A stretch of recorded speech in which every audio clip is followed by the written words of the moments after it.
Donc, tu as travaillé 4 ans en conseil image studio, c'est ça? Ouais. Pourquoi tu as voulu ouvrir ton salon après? Comment ça s'est passé? Tu as ouvert ton salon tout de suite ou qu'est-ce qui s'est passé avant Moi, le je voulais 17e? voulais pas du tout avoir de voulais pas? salon. D'accord. Parce que, en fait, pour moi, c'était l'angoisse d'avoir un salon. Ouais, Et d'être même attaché quand à un je lieu passais dans fixe. la rue devant un salon de coiffure, ça m'angoissait. Ah ouais, J'avais d'accord. un petit trauma, je pense, Mmh. des salons de coiffure. Mmh. De mon époque, c'était tellement, comme tu dis, un peu à la chaîne, une pression, fallait pas, limite, pas s'asseoir, pas se regarder, tout ça. Donc, c'était un petit peu difficile. Et je voulais surtout pas avoir un salon de coiffure comme ça, où chaque cliente, face à leur miroir, limite, elles veulent pas trop la coupe ni la couleur de la coiffeuse qui s'occupe d'elles. Elles sont comme ça, elles se disent pourvu que je sois pas foirée. Enfin, l'ambiance, l'atmosphère Ouais. un peu froide comme ça me Donc, stressait. c'était pour toi complètement excite du coup Ah d'avoir oui. un Oui, salon. Tu complètement voulais, excite. ouais, Ouais. complètement Ah, excite. complètement excite. Et pour la petite histoire, bah voilà, j'étais moi, à l'époque où on a pris la décision, je dis on parce que mon père est dans la boucle, d'ouvrir le salon, le premier. J'étais chez moi, dans ma maison, et j'ai élevé mes enfants, et j'avais fait un Et donc, tu petit avais tes salon de enfants aussi à ce coiffure. moment-là, ouais. J'avais monté mon petit salon de coiffure dans mon sous-sol, en fait, pour pouvoir être là aussi T'étais pour mes cachée. enfants. Ouais. Quel gâchis. Coiffeuse cachée. Et tu coiffais qui alors, à ce moment-là? Comment tu trouvais tes clientes dans ton petit salon? Bah, j'avais beaucoup de C'était que clients. des rationnels? Ouais, j'avais beaucoup de clientes qui venaient, enfin, que quartier? j'avais déjà depuis le début du commencement. Donc, j'avais quand même un vrai petit réseau qui venait jusqu'à chez moi, et beaucoup de Paris aussi qui venaient jusqu'à Saint-Brice. Donc, elles se tapaient, je sais pas combien de kilomètres, elles venaient. J'avais quand même une petite clientèle. Mmh. Et je pense qu'un jour, mon père a dû sentir que c'était du gâchis d'être dans un sous-sol. Il m'a dit, écoute, il y a un petit salon de coiffure rue Fourcroy dans le 17e. Il faut absolument que tu ouvres un salon là-bas. Et je lui ai dit, non, mais Oublie-moi. oublie-moi, moi je suis très bien, je suis avec mes enfants, j'ai mon salon, tout va bien, et je veux pas me consacrer que dans un salon avec des horaires de dingue, et je ne veux pas passer à côté de mes enfants. J'aimais pas du tout les ambiances de salon de coiffure, donc c'était pas du tout possible. Laisse-moi élever mes tranquille. enfants, et après je reprends mes shootings, mes voyages, mes machins, je suis très contente. Et tout l'été, comme ça, on était partis en vacances ensemble, et tout l'été, il m'a dit... Allez, non, allez, non. Jusqu'au jour, il m'a dit, bon, bah écoute, c'est pas grave, je vais le prendre moi. Non, mais c'est énorme. Oui, il est coiffeur lui aussi ou pas? Pas du tout. Il voulait en faire quoi? Je sais pas. Il m'a dit, bah je vais le prendre moi, hein, c'est pas grave.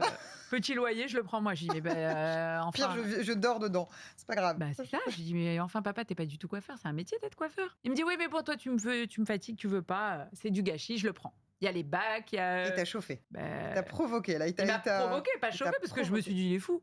Je me suis dit, il est timbré. Et on était en vacances, je me suis dit, mais il va me rendre dingue. Je lui ai dit, bon, vas-y, ok, je le prends, ce salon, je vais pas te laisser gérer un salon de coiffure alors que tu n'es absolument pas coiffeur.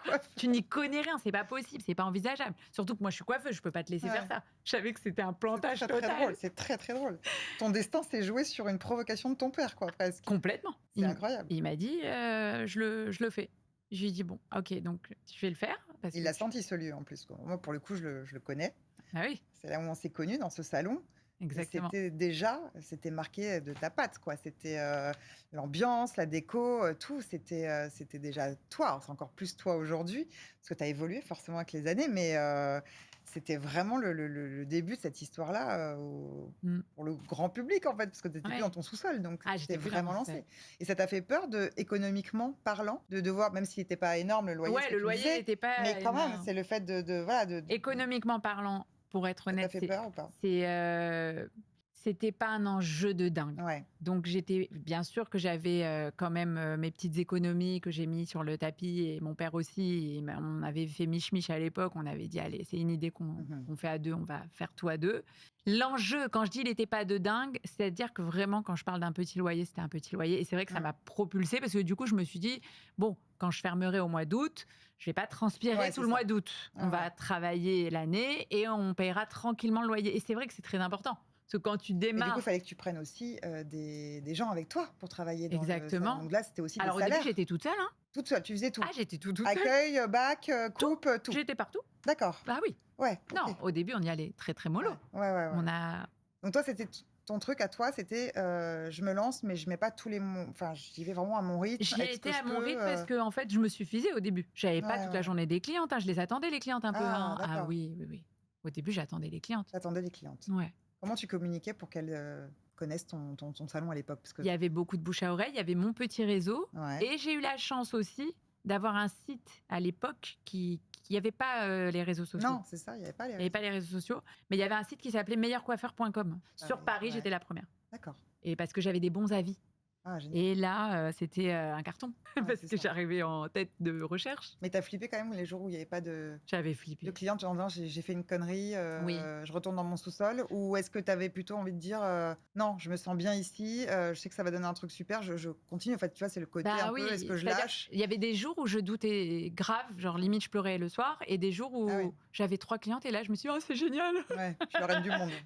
Je suis trop bien, ça y est, c'est le début», tu vois? Ouais, En fait, c'est vraiment aléatoire. c'est Tu ça. as des journées où tu es trop contente et des journées où tu te poses 1000 questions, où tu te dis: «Est-ce que c'était la bonne idée?» Mmh.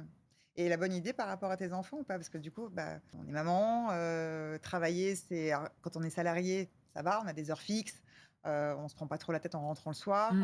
on est avec elles. Là, c'est vrai que tu es passée de tu les vois tous les jours parce que finalement tu avais ton salon dans ton sous-sol, Ouais, à Paris, ouais, tu es, attachée à un lieu toute la bien journée, sûr, tu les vois moins. ouais. Comment tu l'as vécu ça en tant que maman entrepreneur qui, se lance dans une activité mais avec déjà 2 enfants? Au début, c'était pas facile. Ouais, Franchement, c'était pas facile parce que, moi, j'ai manqué un peu de la présence de ma maman. d'accord. Donc, Ouais, ouais, ouais. forcément, Tu pas envie de refaire, j'avais pas du tout envie d'avoir, ni moi ce manque, ni pour mes enfants, le manque mmh.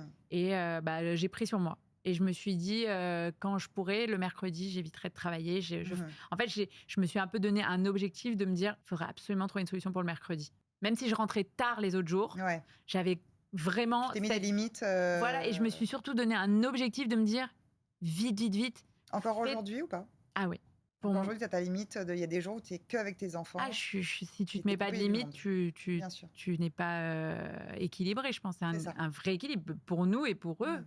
Ouais, c'est l'équilibre qui C'est un compte le équilibre. plus. Parce que j'ai eu ma période sans équilibre quand j'ai eu les 2 salons. Mmh Parce mh. qu'à un moment donné, j'avais les 2 salons.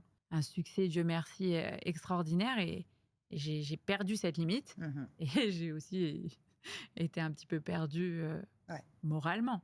ouais, mais c'est bien justement d'être allée dans le côté un peu obscur pour voir que tu as besoin de ça pour, Ah oui. tu as besoin de ta famille C'est-à-dire que du pour coup, rester. je me suis Ouais, remise mes petits objectifs d'équilibre et de mmh mh, vie, parce que même en tant que femme, on a besoin de temps. bien sûr. Parce qu'au début, mon temps était consacré qu'à mes enfants. À un moment donné, il y avait ça, c'était très bien, Tu avais pas l'équilibre du mais ça travail? suffisait plus. Ouais, bien sûr. Ça suffit plus parce que tu as pas que toi, tu as Mmh. tes enfants, tu as toi et tu as ton mari et il y avait plus de temps. Ça, c'était Et dur, quand il y a c'était une petite période que le travail, c'est pas non plus, un peu burn-out que j'ai ouais. eue. Ah, tu en as fait un? C'était pas un burn-out, mais c'était un limite burn-out. Mmh mh. Heureusement que j'ai été, très bien aidée Ouais. à cette période-là et j'ai été coachée par un homme extraordinaire malheureusement qui ne fait plus partie de ce monde, mais qui Mmh. était extraordinaire. Je vais le citer quand même parce que c'est Bah, quelqu'un qui a vas-y. énormément compté pour moi, c'était, Jean-Yves et qui m'a vraiment aidée justement. C'était un ancien champion du monde de boxe qui avait des conseils, incroyables et qui a vu en moi le potentiel Mmh mh. et qui m'a donné une force. C'est un mindset de sportif pratiquement que tu as eu besoin, Exactement, enfin, tu as eu besoin pour t'en sortir. ouais Ouais. et il m'a surtout mis dans la tête que si je ne suis pas là, il y a rien. Mmh mh. Parce qu'à un moment donné, quand tu travailles trop et que tu es trop déçu des gens et qu'il y a trop tout est trop, en fait, tout est dans l'excès. Malheureusement, on sait ce que c'est, hein, tout ce qui est Mmh. Bien excessif, sûr. c'est mauvais Mmh. et tout était trop dans ma vie et à ce moment-là, bah, trop de boulot, trop de clientes, les 2 salons, Mmh. en fait, j'avais une charge mentale qui était pas possible et j'avais l'impression que vraiment mon corps me faisait mal de partout. Genre, tu me touchais à n'importe quel endroit, j'avais mal. Mmh. J'ai été voir tous les médecins possibles, ils trouvaient pas. C'était terrible et lui, il m'a vraiment remis la tête en dehors de l'eau en me disant, d'abord, il m'a redonné confiance parce que j'avais perdu confiance. J'étais tellement fatiguée. Il t'a aidé à t'organiser? Il m'a aidée, alors pas vraiment à m'organiser, mais plus à recroire en moi parce que j'avais Mmh mh. perdu, malgré tout ça, Mmh mh. j'avais plus confiance en moi. J'avais D'accord. perdu cette confiance. Je Ouais. pense que c'était la fatigue et le fait de voilà. Et tu avais perdu l'amour pour cette passion de la coiffure ou Non, pas? Non, non, toujours pas. pas Tu as jamais douté à ce niveau-là en tout cas? jamais C'est toujours ce que tu as douté. voulu faire et jusqu'au bout, Jamais même douté, fatiguée, sauf pendant mes grossesses. Alors très bizarre, pendant ah les oui? grossesses, il fallait pas me parler de coiffure. Ah! Il y en a, c'est leur mari, moi c'était la les cheveux. Mais heureusement, ça a duré que 9 mois à chaque fois. Oui. Mais tu as eu 3 enfants quand même. Oui, j'ai eu 3 enfants, donc voilà, c'était des gens qu'il fallait pas que je coiffe à cette période. Non, je plaisante. Il y en a qui aiment pas la bouffe, toi, c'est ça. Ouais, c'est vrai, On c'est ne parle pas de bizarre. cheveux. Ouais, c'était Ah, bizarre. c'est drôle. Tu es associée avec, ton père du coup, vous avez une société familiale? Ouais, D'accord. donc j'ai mon père aujourd'hui qui est toujours avec moi dans l'aventure. Ouais. Et comme c'est une belle aventure, bah, j'ai embarqué ma mère. Oui, ta mère travaille avec toi au salon. Ouais. Alors qu'est-ce qu'elle fait au salon, ta mère? Ma mère, elle s'occupe de beaucoup de choses. Heureusement qu'elle est là, c'est un vrai pilier. Elle est là tous les jours, de 9h à 21h. À 21h. Non, ma mère, elle s'occupe de toute l'organisation du planning, Ouais. qui est très important dans un salon de coiffure. Bien sûr. Parce que le planning roulement. définit vraiment Bien le sûr. chiffre d'affaires et la bonne Ouais. prise en main des clientes. Donc c'est hyper important. Elle gère très très bien. Elle Ça lui arrive de faire des confirme conneries un peu ou pas? tous les jours. Et tu l'engueules? Est-ce qu'on peut engueuler sa mère les dans le jours. travail?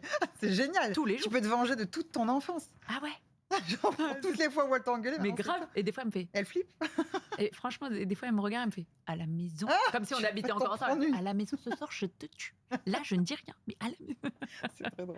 C'est trop mignon en C'est vrai. très drôle. Ouais. Ouais, donc association avec la Ma mère, famille, elle c'est est vraiment là, au elle, cœur du elle, sujet. elle fait les gâteaux toutes les semaines pour tout le monde, elle téléphone à toutes les clientes, elle est extraordinaire. Ouais, bah, moi, pour l'avoir au téléphone, c'est vrai qu'il y a ce côté humain parfois on n'a pas avec d'autres salons, Ouais. d'autres marques où on appelle, où c'est que sur des réseaux, enfin sur Internet, Bien et qu'on sûr. n'a pas un humain en face Là, de nous. t'arrives Ta mère, elle nous accueille avec des petits gâteaux. c'est la maman. Voilà, C'est la maman. que ton salon, il te ressemble. Et Ouais. il ressemble aussi à ta maman, Ouais. puisque c'est elle qui fait les gâteaux, qui amène les boissons. Il y a la musique, c'est tout. Donc, en fait, tu n'es pas allé chercher très loin un concept, c'est ce que c'est toi. En fait, ouais. C'est ton identité et tu t'es respecté depuis le début, en fait. C'est ça, c'est-à-dire que Bah moi, je voulais t'es fidèle à absolument, toi-même. je voulais absolument avoir ce côté très cocooning, Ouais, quoi. C'est pour ça ouais. qu'il y a la table au milieu. Ouais, ouais, On ouais. dirait une grande salle à manger où tout le monde se mange ensemble, mais en fait, on mange, mais on se fait coiffer surtout. Ah, c'est ce qu'on apprécie, c'est-à-dire que c'est vraiment authentique. Tu avais peur des salons au début où tout le monde est un peu les uns à Ouais. côté des autres et personne ne se parle Mm. finalement, plus que ça. Et là, c'est vrai qu'il y a une ambiance limite de boîte de nuit chez toi par moment, quoi. Mais Bah ouais, on peut se lever, on peut danser, on peut chanter. c'est ça. C'est Mais après, j'ai c'est ça qui a toujours, fait connaître aussi ton toujours salon. la crainte de passer dans le service pas premium, parce que justement, c'est ça qui est difficile, c'est d'avoir un service Ouais. premium, Ouais. parce que je veux quand même que les clients soient hyper bien accueillis avec un service. Ah ben, ouais. On l'est.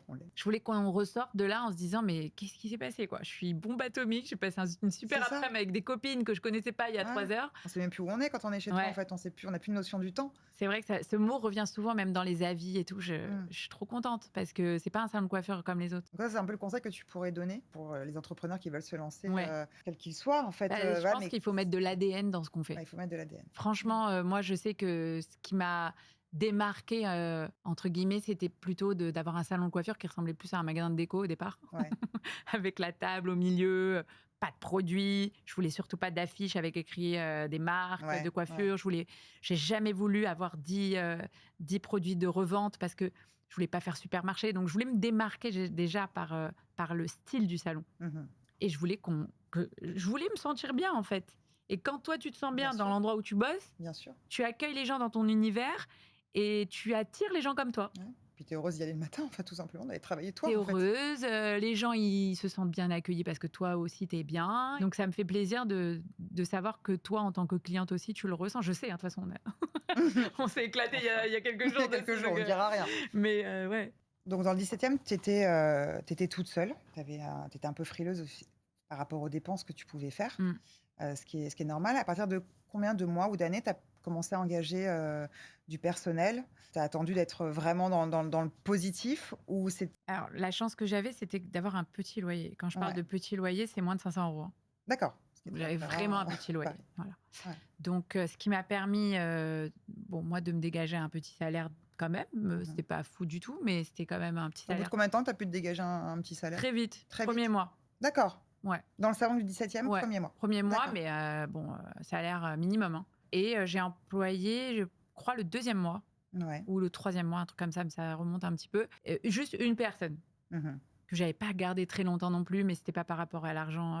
Ouais. C'était plutôt parce que voilà, ça allait pas. Ça fonctionnait pas. Ça fonctionnait pas. Mais j'avais la capacité, au bout de, on va dire, 3-4 mois, d'embaucher une personne. Mais encore une fois, c'était aussi parce que j'avais un tout petit loyer. Ouais, un tout petit loyer qui t'a Donc, permis au prorata, je pense que si j'avais un loyer, on va dire, normal, pour l'époque, par rapport au local que j'avais et l'arrondissement, je pense que j'aurais pu attendre au moins 1 an. Et au niveau de ton activité, tu as eu des baisses à un moment donné, vraiment dans le sens où, tu as eu peur, tu as douté, tu t'es dit: je revois beaucoup de choses» ou alors ça n'a fait que, en fait augmenter? Non, Ça n'a fait que ouais, augmenter? il y a eu des plateaux, hein, Oui, bien en sûr. mode Covid.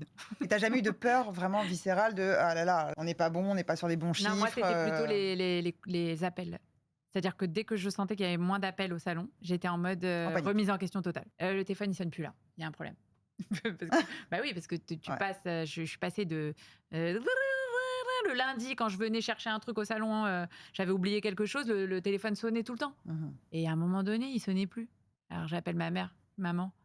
«Quoi?» Je lui dis: «Maman, le salon, je suis passée là, le téléphone il a pas sonné. Dans la semaine, j'ai remarqué, il a beaucoup moins sonné que d'habitude, il y a un problème». Du coup, tu Elle me recommuniquais, rassure, elle me dit: «Mais on est là, t'inquiète pas, c'est comme ça, il y a des hauts, il y a des bas». C'est elle, hein, des fois Mmh. qui me rassure aussi. Maintenant, j'ai appris à me le rassurer moi-même parce que j'ai écouté ce qu'elle m'a dit. Mmh. Mais c'est vrai qu'il y a des hauts et des bas et puis il y a des périodes où, tous les débuts par exemple, il va y avoir un début de mois où tu vas cartonner, tu vas dire: «Ouais, oh, c'est quoi ce mois-là?» Et en fait, à partir du 20, il y a plus personne.